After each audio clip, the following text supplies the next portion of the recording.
Hi guys, it's Emily from Novel Novels and welcome to today's video. This is my December TBR, last of 2025. Yes guys, it's the last TBR of 2025 and I have planned to go out on a bang. I've decided that the last TBR of 2025 is going to be amazing, and then the first TBR of 2026 I've got some amazing books already in my head. What brain I've got anyway. They're in my head, they're organised. This is the last TBR jar of 2025. Yes, you'll be seeing it in 2026. But there is 2 books that are on here. One will be chosen, the other will go on to 2026. And it means that after I film today's video, I can then go and get those books off the shelves. My shelves are going to be 12 books less because, I know they're not less, but you know, there'll be 12 books gaps. That's going to be amazing for me. So I can't wait to do that. How excited am I for filming this? But December, at the moment, December's not got massive plans. Obviously, like, it'll be Christmas time. I have not done any Christmas shopping. I am like the world's worst person ever. I don't have a clue what December's going to bring. Like, I don't have any set sort of plans. We've got Thomas's last carol concert at the church, which I can sense will bring me quite a lot of tears. I think me and Chris are going to go to Windsor to go to the Christmas market there. That's one of my dream things to do. So I think I'm going to nag him and we're going to go there one day, which will be absolutely incredible. I really can't wait for that. And I think I might vlog it, you never know. But that's the sort of, and obviously Christmas at the end. There was a lot of Christmas books in this TBR, but there are some books that are set for New Year. New Year will probably be, again, we'll probably have it here. We'll probably do like a little, like me, Chris and the kids staying up and having games and staying awake. But who knows? I'm not planning it. So, I'm rambling. Are you ready to hear the books? Let me show you. I think I might make the TBR jar wait a little bit. I didn't get to pause that in time. Sorry, you've had that. There you go. Oh, joys. Right. Buddy read. I'm finishing the Belladonna series. Actually, no, because I think there's like a little mini book called Holly by this series, but this is the last one on my shelf, so I'm counting it as the series is nearly over. And this is Wisteria by Adeline Grace. If you have not read this series, or you're not up to date, wait to hear till I go like that. Because when I go like that, I will stop talking on it. But if I don't read, I need to read a bit at the back of it, and it might give spoilers for the other book. So if you don't want those spoilers, wait until this book goes down. I'm saying right here. So it's about Blythe Hawthorne has never let anyone tell her what to do. Not society, not her own protective father, and certainly not her husband, no matter how rude or insufferable he is. In fact, she's determined to be a thorn in his side for the rest of his days. There you go. Da, da, da. Even as he ensures that her new life is in the palace is anything but a fairy tale. Basically, this really is the follow-on from Foxglove, and Blythe is the centre of this book. And like, this is the first time she's been the centre of a book because other characters are in the centre of the other books. But I can't wait to read Blythe about this. It's going to have some twists. We've got characters we met and loved in the first book. I don't think we've got like any other... I don't know, because like the other books have had different people talking. No, it's all narrated on her. It's all her narration. So, well excited. Can't wait. I'm reading this with Kat from Brews and Reviews.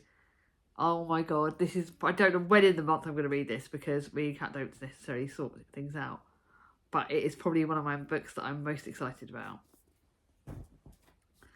To the classic, for my last classic of 2025. Actually, not technically because there's another one, but you know what I mean.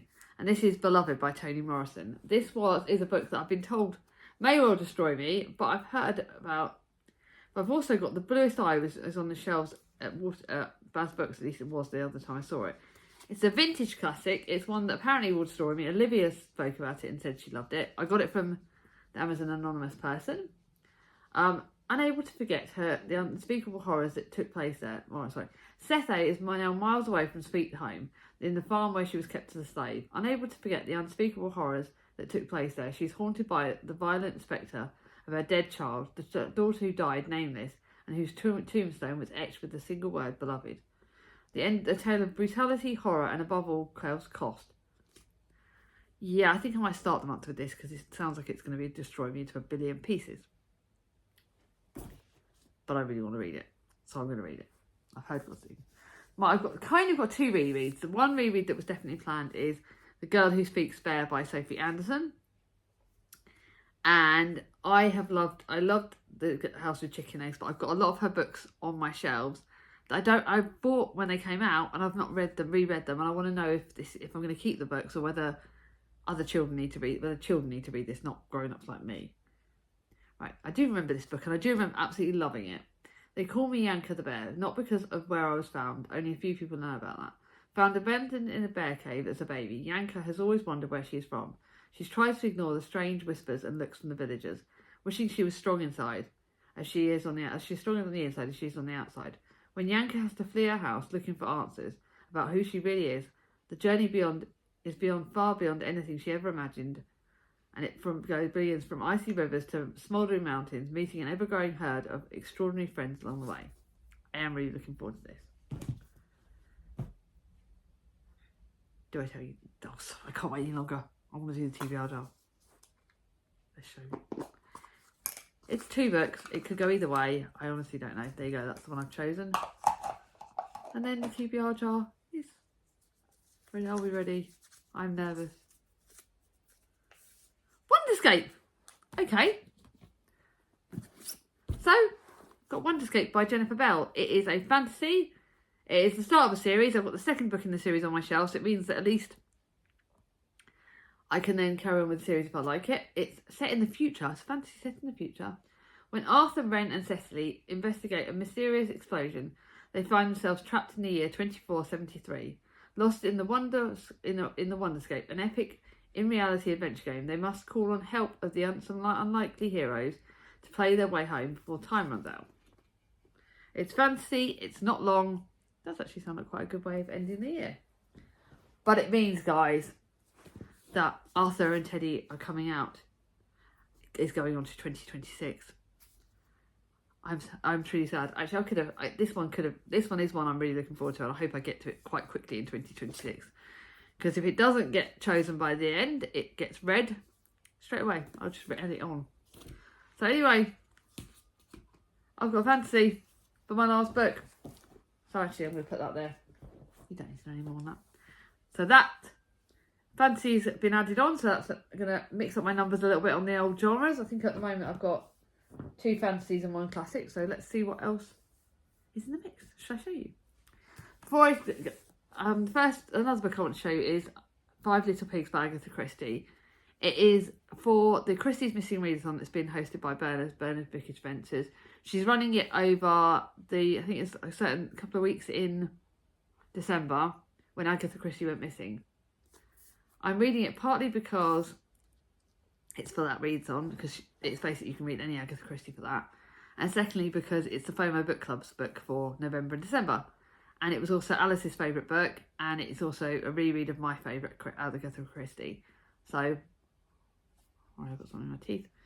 It's a reread, so technically it won't go on my numbers, but I love 5 Little Pigs. It's a Poirot, it's my favourite Agatha so far. And it's all about the case of the murderer. It's a case of murder, whether it happened yesterday or 16 years ago. The 21st birthday is a time for celebration, a time to look for the future, for marrying your fiancé, a time to forget that your father was poisoned by your mother and that she died in prison when you were only 5 years old. Just gonna press pause now because Charlie's calling me. Sod it, I'll call her back afterwards. Anyway, 5 Little Pigs. Really excited. Really can't wait to read this. There's 5 little, and it basically talks about 5 little stories of who could be the killer. I can't remember who it was, so that was really good. So that's my reread. Book I'm super excited about. Then to my 3 winter books, which I'm not going to talk too much about because they are on my winter books for 2025. So I'm not going to talk too much about them. First one is the Abby Elphinstone book, The Sky Song. It's a pretty copy. It's a fantasy. How many fantasies am I going to have this month? It's a bit of a battered copy, actually, but there you go. Once an adventure digs its claws into you, there is not an awful lot you can do about it, especially when the magic is involved. In the snowy kingdom of Erkenwald, Whales glide from the iceberg, between the icebergs, wolves hunt on the tundra, and polar bears roam the glaciers.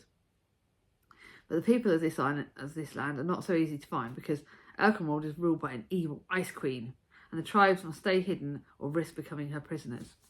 Really looking forward to that. Sorry, why do I always have something in my tea? The next one is a book in the series. So again, I'm not going to talk too much about this because it's quite far in on the series. And this is Christmas for the Bomber Girls by Vicky Beebe. I think it's the third in the series, and there's another one that's out. And it's about Pearl, Thea and Jenny, and this is about their stories. But I think it's more about Pearl and Thea's grandmother, Dee Dee. Because she's, actually, when disaster strikes, when Pearl's husband Greg crashes behind the enemy lines and is reported missing. So that part will be a bit gutted. And then Pearl and Thea's grandmother, Dee Dee, immediately travels to Lincoln to support her granddaughter. But Dee Dee has a surprising and troublesome connection with Ben Thorpe. Can the girls uncover the secrets? Really looking forward to that. Then we've got The Christmas Fix by Lucy Score. You know I love Lucy Score's book. Apparently, it's a sequel to the Mr. Fixer-Upper, which I haven't read. I'm hoping I can get away with it. Christmas romance, Lucy Score. It's one of her shorter books. It's not too long. It's like 368 pages, so it's not too long. Christmas romance.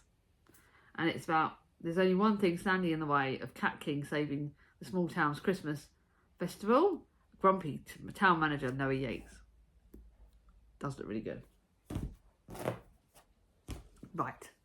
Now to a book that I'm super excited about. A book that came out this year. I bought a pretty copy of the works, and this is Atmosphere by Taylor Jenkins Reid. This has potential to be a favourite of the year because I've absolutely loved everything Taylor Jenkins Reid has written. It's a historical fiction book, technically set in the 1980s, which does feel a bit strange for me. Thrilling and heartbreaking uplifting, Taylor Jenkins Reid. Here we go. In the summer of 1980, astrophysics professor Joan Goodwin begins training to be an astronaut at Houston Johnson Space Center, along with an exceptional group of fellow candidates. Top Gun pilot Hank Redmond, the mission specialists John Griffin and Lydia Dance, warm-hearted Donna Fitzgerald, and Vanessa Ford, the magnetic and mysterious aeronautical engineer.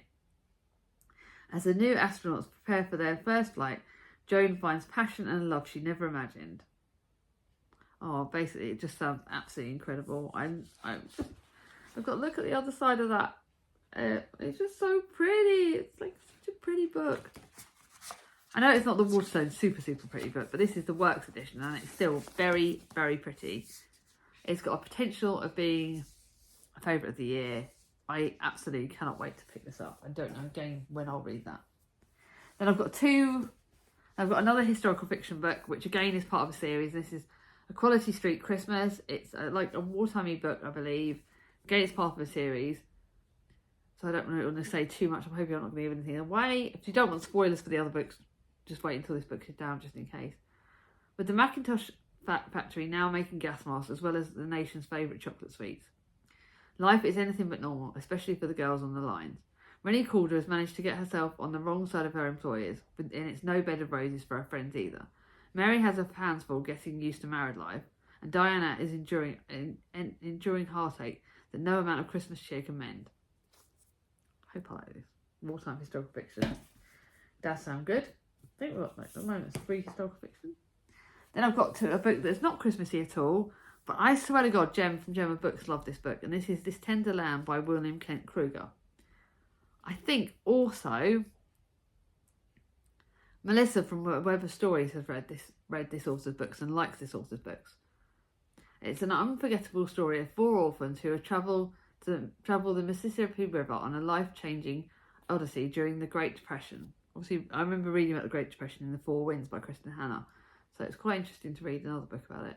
In the summer of 1932, the banks of Minnesota's Gilded River, Odie O'Banion is an orphan confined to the Lincoln Indian Training School with a pitiless place where his lively nature earns him the superintendent's wrath. Forced to flee after committing a terrible crime, he and his brother Albert, their best friend Mose, and a broken-hearted little girl named Emmy steal away on a canoe, heading for the mighty Mississippi and a place called home. Looks like it might destroy me, but it does look really good. So that's 4 historical fiction. Maybe I might do my genres actually. I might do my genres. I don't know why I'm doing this. I don't need to be doing this, do I? Right, I know my 2 classics are there and there, so I'm going to put these here and here. Mysterious and fantasy. So basically, you guys have got me rambling just because I want to know how many I'm reading of each genre. There you go. Right, that's me sorting. And then I've got the last fantasy of this. I think this TBRs are predominantly fantasy based. And this is the Nutcracker of the 4 Realms. The Nutcracker is, for me, it's more of a classic-y sort of story. It's like a Walt Disney thing from when we were kids.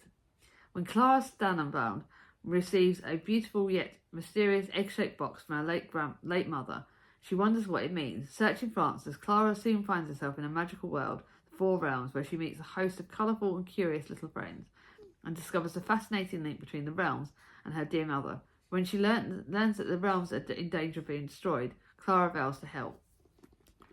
This does look really good, and it has actually got some Disney-like pictures, I think. I just saw one.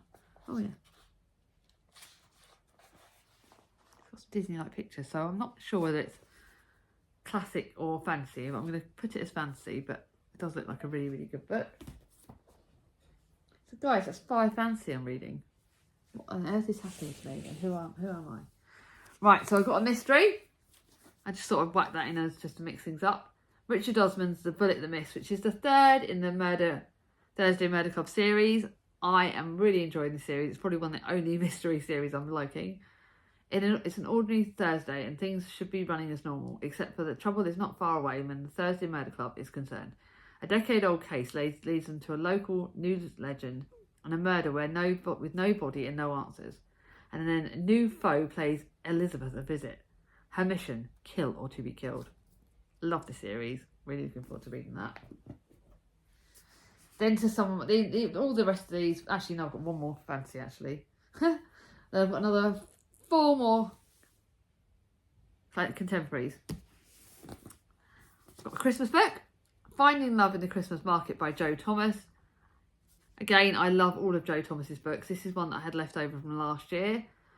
Connie has one online dating disaster too many. Hurt in the past, with her son to consider, she's feeling hesitant. Besides, she's too busy working as a caterer in a residential home for any kind of romance, until an elderly resident sets her up on a date with a beautiful German market, as long as she promises to take a minibus full of pensioners with her.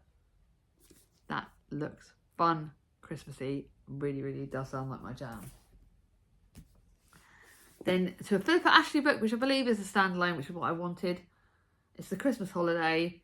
She planned the perfect Christmas, but fate has other ideas. Crystal didn't have a normal childhood, longed for her warm family Christmases with presents under the tree. Now she makes sure that everyone else has the perfect Christmas she never had, bringing beautiful decorations to cheer as many people up as possible. With a festive business booming, she decides to celebrate by renting a secluded house in the lakes with a plan to make this the ultimate Yuletide getaway. And then fate immediately throws a spanner in the works in the form of a broken down car, a flooded river, and Max, the man who despises Christmas. Crystal becomes determined to show Max the joys of the holiday, and she won't take no for an answer. Good old Christmas romance. Then to a book that I got last year again by Amazon Anonymous, and this is, I didn't think this was a Christmassy book, but it turns out it is, and this is The Ideal Husband by Erica James. And Kip and Louise have had a long, happy marriage, raising 3 children together. So it comes quite a shock to everyone when, after a lovely family Christmas, Kip announces that he's seeing another woman. Oh God, the cheating trope. Even worse, his new girlfriend is none other than his son's ex. Oh, this could be fun. Suddenly, Kip is moving out and their home is on the market, and the facade of the perfect family has been shattered. Really, really looking forward to this. I hope it does the cheating trope well, because it is a nervous bit with me. And yeah, I love Erica James' writing, so it could be good. Then to a book that I put on the contemporaries, but I don't know what it is. I think this might be a bit of a random genre. Okay, so I think this is like a magically kind of weird book. I don't know what it is called, but Charlie bloody loved it, and Jem got it for me for Christmas. After Toba's husband dies suddenly, she begins working as the night shift cleaner at the Sowell Bay aquarium, keeping busy that has helped her cope over the 30 years, especially since her son Eric mysteriously vanished on a boat. One night she meets Marcellus, a giant Pacific octopus, okay, that's not contemporary at all, living in an aquarium who sees everything but wouldn't dream of lifting one of his 8 arms for his human captors, until he forms a remarkable friendship with Toba. Ever the detective, Marcellus deduces what happened the night that Toba's son disappeared. He now must use every trick in his book and that his old body can muster to unearth the truth for her before it's too late. Apparently Charlie's raved about it and reckons I love it. Slightly nervous, but does look good. And then lastly, to a book that was gifted to me by the lovely Andrew from Reading Off My Shelf. This is The Best Hex Ever by Nadia El-Fassi.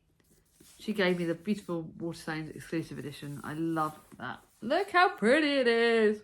It's purple, it's my favourite colour. It's witchy, it's fantasy. What more do I want? When it comes to love, sometimes the recipe needs a little magic. Dinah is a skilled kitchen witch and a cafe opener, serving magic-infused pastries to her loyal customers. It's hard not to feel something is missing when you're cursed to hurt anyone who falls for you. Scott, a musician curator, recently back from London after a brutal breakup 2 years earlier, and is looking to make up the time he's missed. He's determined to fight to be the perfect best man at his best friend's up-and-coming wedding, but his plans take an unexpected turn when he meets the bewitching maid of honour. After a weekend in the countryside, full of peculiar hedge mazes, palm readings by candlelight, and a midnight Halloween ritual, there's no denying the chemistry between them. There's one problem. The hex still holds, and Dina knows that Scott is in danger. Oh my god, this looks like such a me book. What a way to end the TBR. This is a book that I am ridiculously excited about. And yes, I think potentially I've got 1, 3, 4, 5, 6 fantasies. The Remarkably Bright Creatures is a bit of a different one. Only 4 Christmas contemporaries. Only 4 historical fiction. 2 classics and a mystery. Yeah, this is very different from my norm. But I will say I will be probably reading a lot more Christmas books than those 4. I will probably pick a lot more off my shelves. And there will probably be the library books I choose. So my contemporary numbers will go up. But this is the first time that fantasy is ruling my TBR. But is that a bad thing? No. Am I looking forward to it? Yes.